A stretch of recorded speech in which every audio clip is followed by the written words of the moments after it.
Media మిత్రులకి నమస్కారం అండి. మేము 34వ వార్డు డివిజన్ నుంచి మాట్లాడుతున్నాను సార్. వాలంటీర్, మా వైఫ్ వాలంటీర్గా చేస్తూ ఉండింది.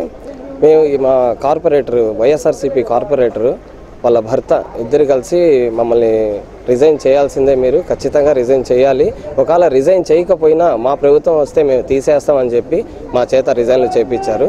మేము దీనికోసంగా ఈ వాలంటరీ జాబ్ అనేది చాలా ముఖ్యమైనది మాకు.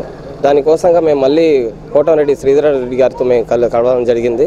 సార్ కూడా మాకు అనుకూలంగానే సరే మీకు మాకు కానీ ఆర్డర్స్ వస్తే మేము ఖచ్చితంగా మిమ్మల్ని మళ్ళీ తీసుకుంటామని ఆయన కూడా హామీ ఇవ్వడం జరిగింది.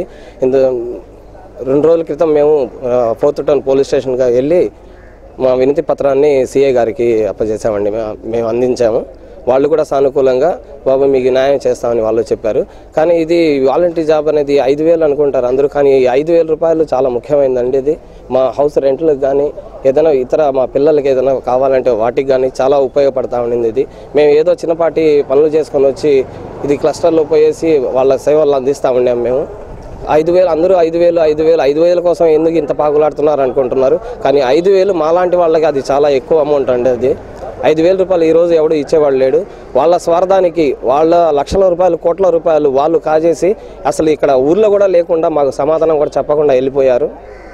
అటువంటి పరిస్థితి ఏర్పడింది. ఇక్కడ మేము ఎవరికి చెప్పుకోవాలో ఏం చేయాలో అర్థం కాని పరిస్థితుల్లో ఉన్నాం. అందువల్ల మేము కోటమిరెడ్డి ఇక్కడ లోకల్ నాయకులు, టీడీపీ లోకల్ నాయకులతో కలిసి వాళ్ళని తీసుకొని మేము కోటమిరెడ్డి సార్ దగ్గరికి వెళ్ళాం. వాళ్ళు కూడా మాకు అనుకూలంగా సహకరించారు. మేము ఖచ్చితంగా ఆర్డర్స్ వస్తే మాత్రం మిమ్మల్ని జాయిన్ చేసుకుంటామమ్మా అనేసి హామీ కూడా ఇచ్చారు. ఇక్కడ లోకల్ నాయకులు కూడా మాకు చెప్పడం జరిగిందండి.